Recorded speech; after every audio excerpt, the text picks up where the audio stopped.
Olá, pessoal. Eu sou a Carolina. Eu espero que vocês consigam me escutar bem. Para mim é uma alegria muito grande estar aqui no Latinoware.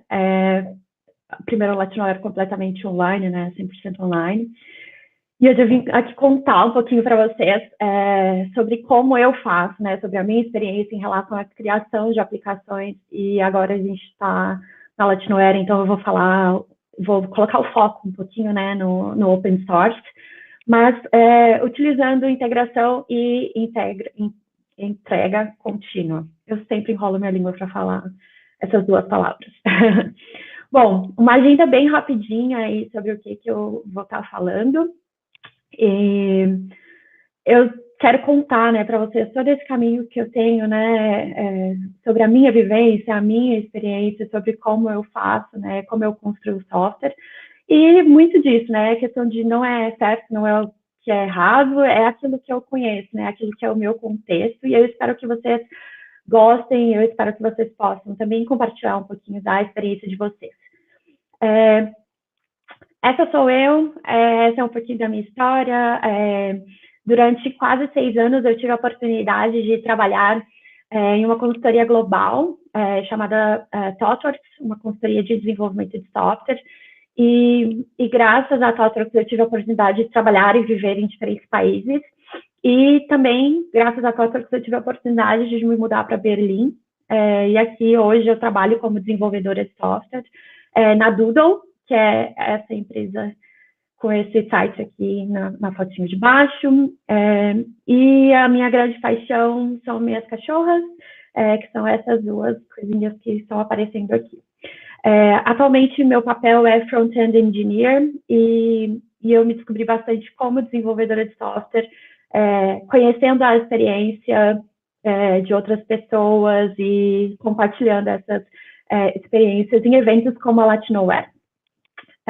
O que é a Latinoware e o software livre para mim? Desculpa o erro ali, agora que eu vi, software livre, tá? Para mim, construir software como um todo é uma questão de resolver desafios, né? De ser desafiada continuamente e evoluir com esses desafios e principalmente comunidade e colaboração. Eu tive a oportunidade de assistir um pedacinho da palestra da Clara, né, que foi logo antes de mim, e ela falava muito sobre essa questão da comunidade, como a comunidade se ajuda e como a colaboração é importante, né? Então, eu sou extremamente grata por ter eventos assim e por ter a oportunidade de trabalhar colaborativamente para que a gente consiga compartilhar nossas experiências, nossos conhecimentos e entender diferentes domínios, entender diferentes ferramentas e fazer com que a tecnologia seja realmente isso, né? Uma ferramenta de solução de problemas que ajudem a sociedade a evoluir e a melhorar como um todo.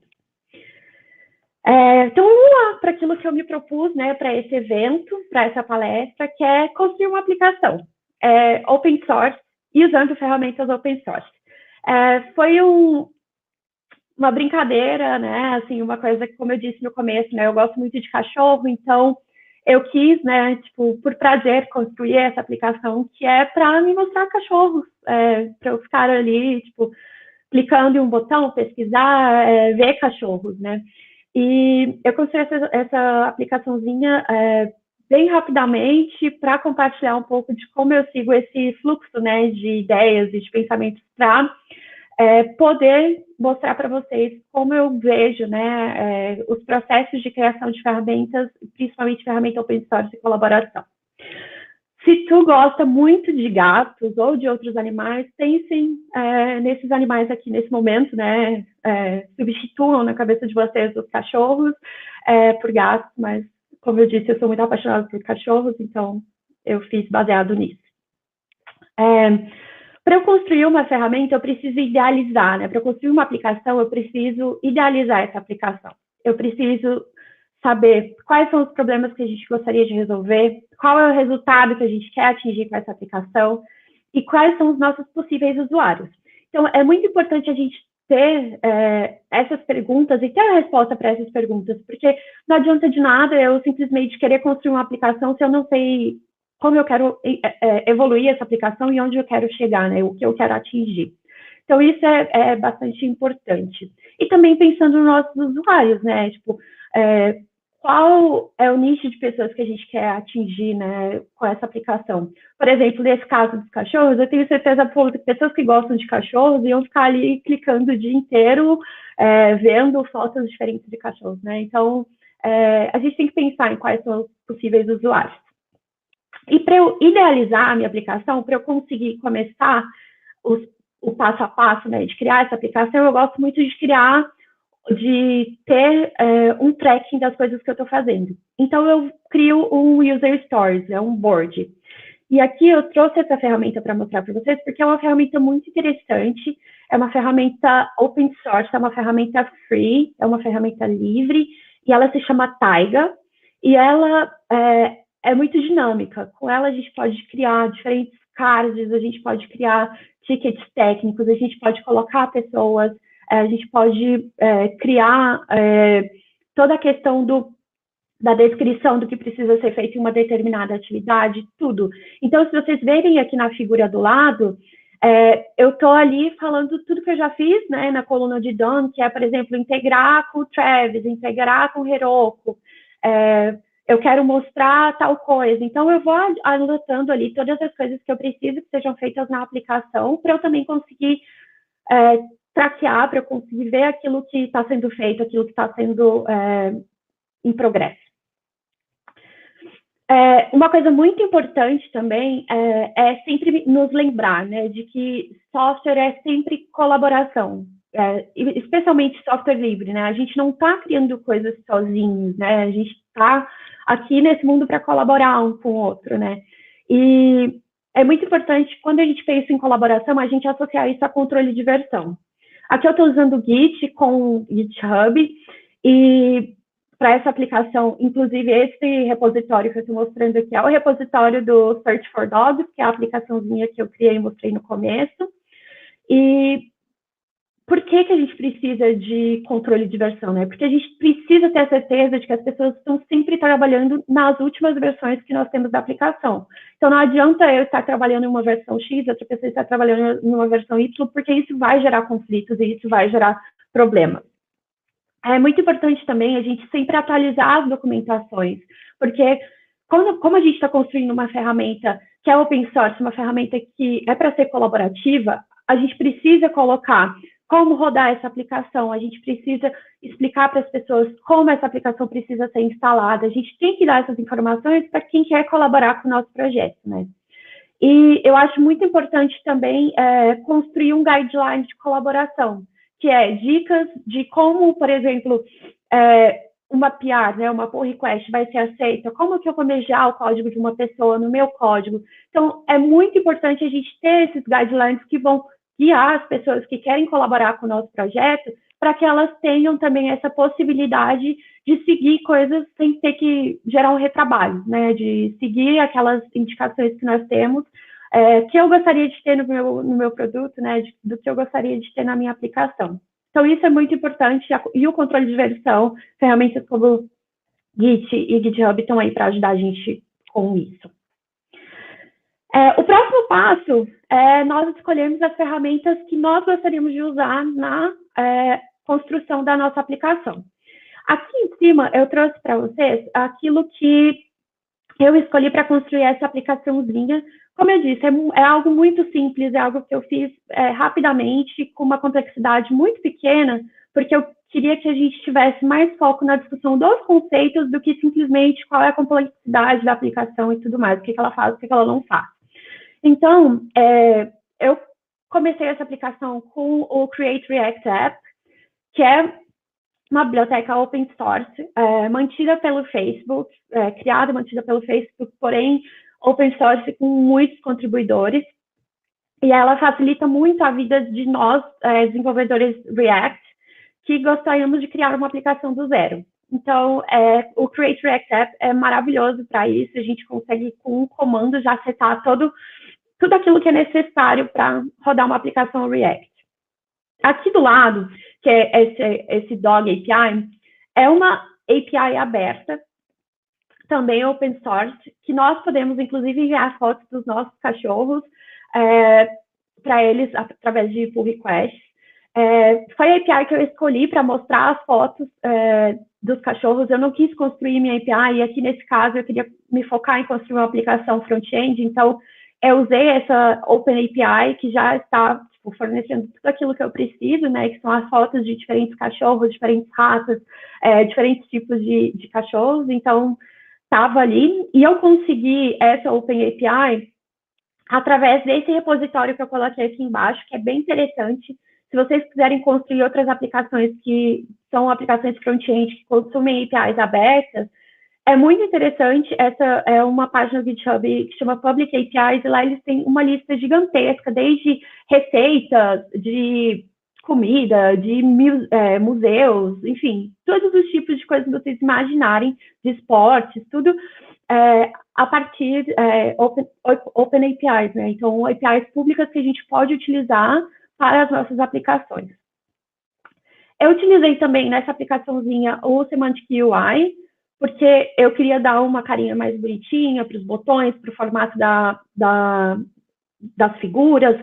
E o Semantic UI, ele também é open source e a gente pode contribuir, se a gente, inclusive, se a gente entender que existem algumas ferramentas um pouco melhores, a gente pode abrir pull request para eles também. É uma ferramenta completamente livre. E eu usei o Travis e o Heroku nesse contexto para eu conseguir deployar a minha aplicação e para eu conseguir ter uma ferramenta de integração contínua rodando a minha própria aplicação. Então, aquela aplicação, né, que eu mostrei para vocês, se eu voltar aqui só um pouquinho, vocês vão ver que a URL é a URL do Heroku. Eu estou hospedando essa aplicação ali no Heroku e eu estou fazendo o deploy para o Heroku através dessa integração entre Travis e Heroku.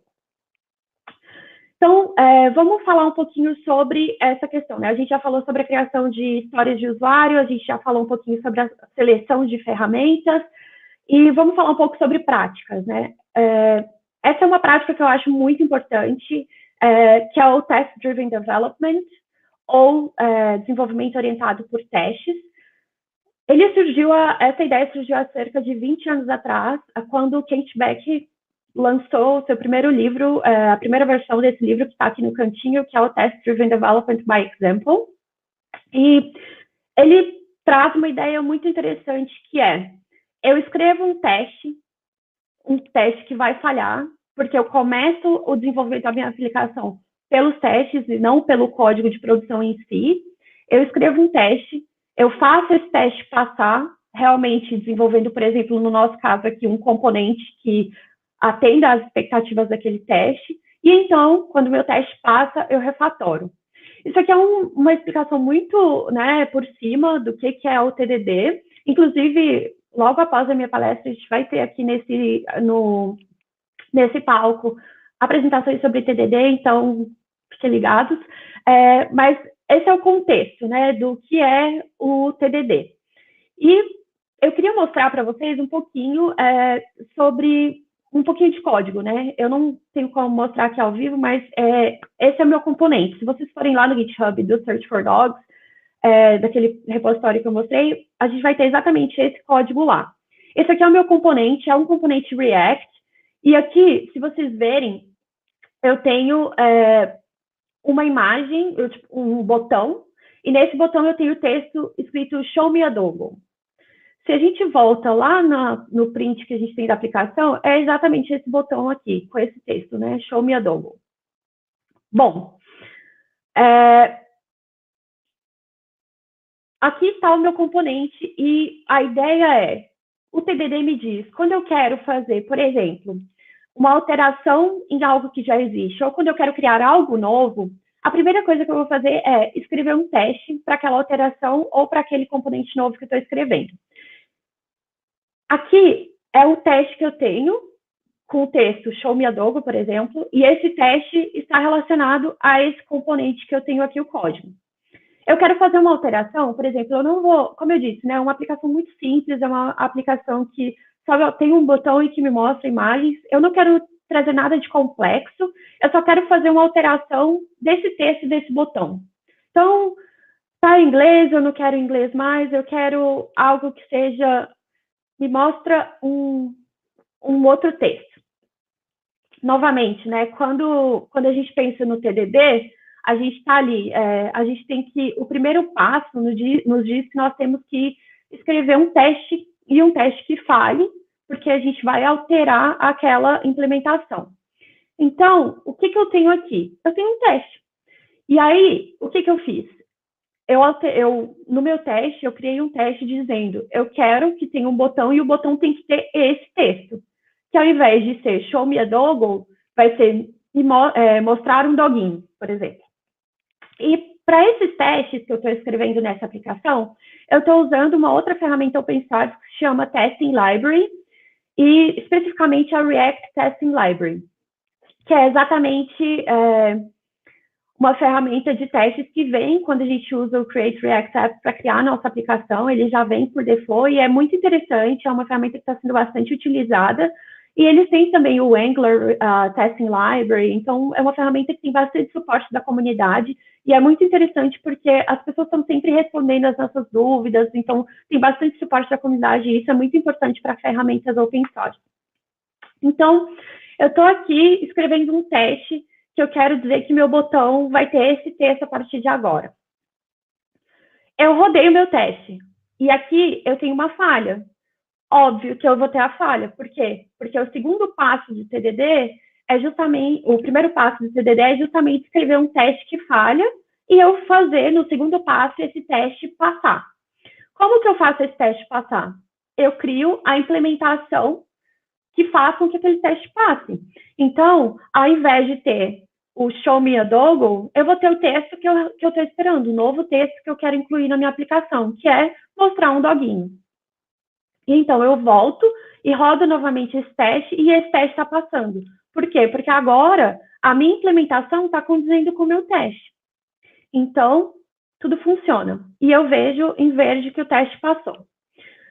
Qual que é a grande vantagem do TDD? A vantagem do TDD é que a gente consegue pensar, antes de simplesmente sair implementando qualquer coisa que vem na nossa cabeça, a gente consegue pensar em todos os cenários, a gente consegue visualizar o que a gente espera da nossa aplicação e escrever testes e fazer a implementação da nossa aplicação baseada naqueles testes que a gente escreveu. Então, isso é muito importante. E juntamente com o TDD, uma prática muito importante é a prática de integração contínua. O que é integração contínua? Eu trouxe esse trechinho ali do site do Martin Fowler, que ele diz: a integração contínua é uma prática de desenvolvimento de software em que os membros de uma equipe integram o seu trabalho com frequência.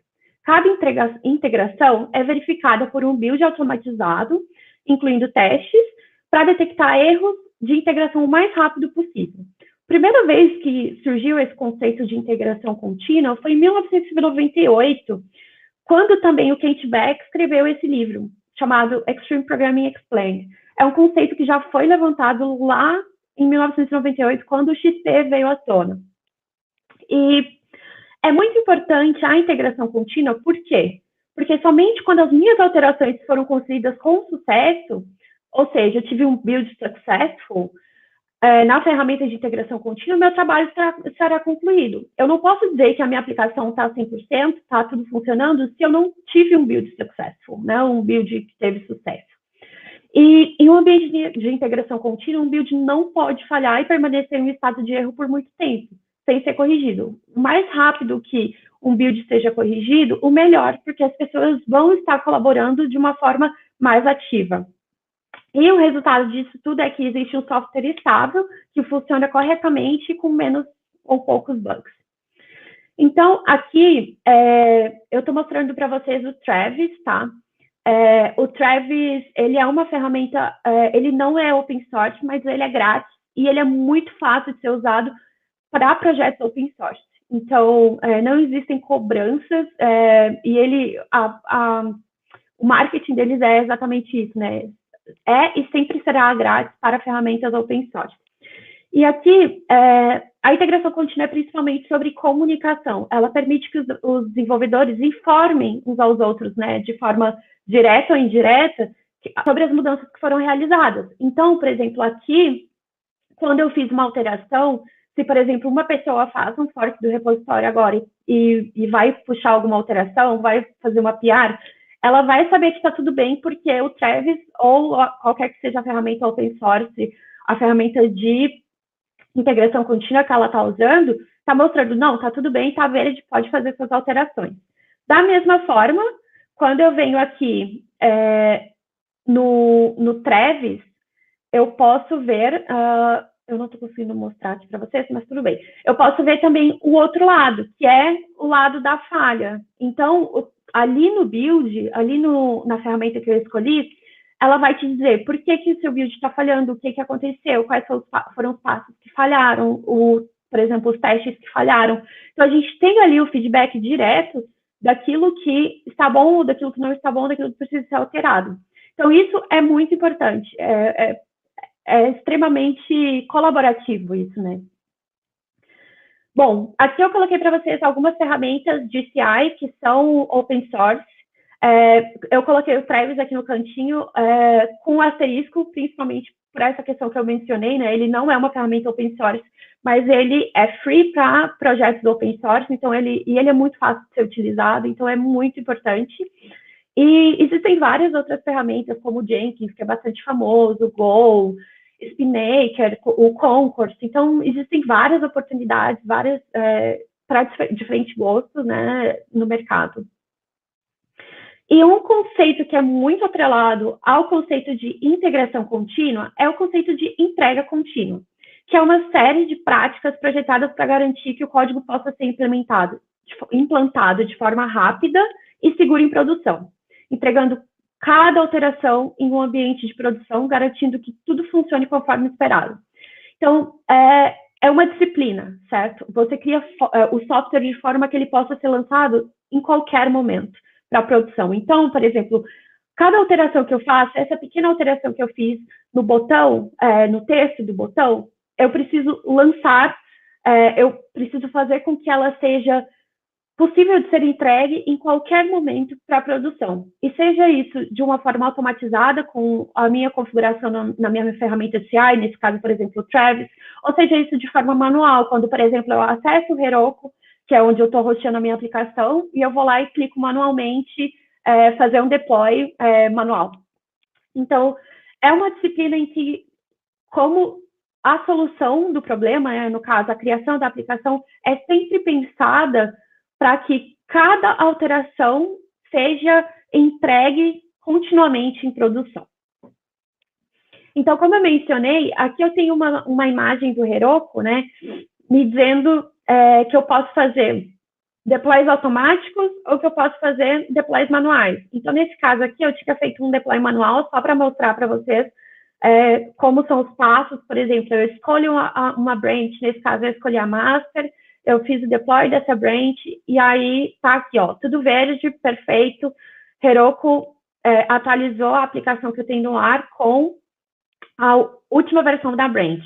Ou então eu posso fazer um automatic deploy, né, um deploy automático, que aí tem essa ligação com o Travis, ou, por exemplo, com o Jenkins, com qualquer que seja a ferramenta, onde eu digo que a cada push que eu faço, a cada integração que eu faço, eu estou permitindo o deploy automático. E ali, todas as vezes que eu enviar algo para o meu repositório, o Travis vai se encarregar de deployar automaticamente aqui para o Heroku. E aí, esse foi o resultado, né, da aplicação, da última alteração, que ao invés de ter o texto que era show me a dog, eu tenho aqui mostrar um doguinho. E aí eu tenho um cachorro bem fofinho sendo mostrado também. Eu acho que era isso que eu gostaria de mostrar para vocês. A gente tem uns 5 minutinhos ainda. Eu vou disponibilizar essas fontes de alguma forma, depois eu vou conversar com o pessoal do evento, mas eu queria dizer muito obrigada. Muito obrigada principalmente ao Ciríaco, né, pelo convite. É uma honra muito grande estar aqui na Latinoair novamente, mesmo de Berlim, tão longe, e estar com vocês é algo muito importante para mim, poder compartilhar um pouquinho do meu conhecimento, daquilo que da minha vivência, né, daquilo que eu pude aprender e viver. É muito importante, porque eu acho que isso é muito questão de colaboração também, né? Aquilo que tem sentido para mim nesse momento pode fazer sentido para outras pessoas, e da mesma forma, aquilo que as outras pessoas compartilham podem fazer sentido para mim em algum momento, né? E especialmente sendo mulher e trazendo palestras técnicas, incentivando outras mulheres a também trazerem palestras técnicas é algo muito importante para a gente fazer de eventos, né, e do cenário da tecnologia um momento muito importante, o qual nós também temos voz. Então, eu gostaria mesmo de agradecer a todo mundo, e especialmente a Ciríaco pelo convite. Eu vou ver aqui se tem alguma pergunta. Eu acho que não. Acho que não tem perguntas. Bom, é isso. Como não tem pergunta, eu deixo o palco agora. Muito obrigada novamente, obrigada por todo o pessoal que tem suportado por trás, né, no backstage. Muito obrigada a todos. E é isso. Tchau, tchau.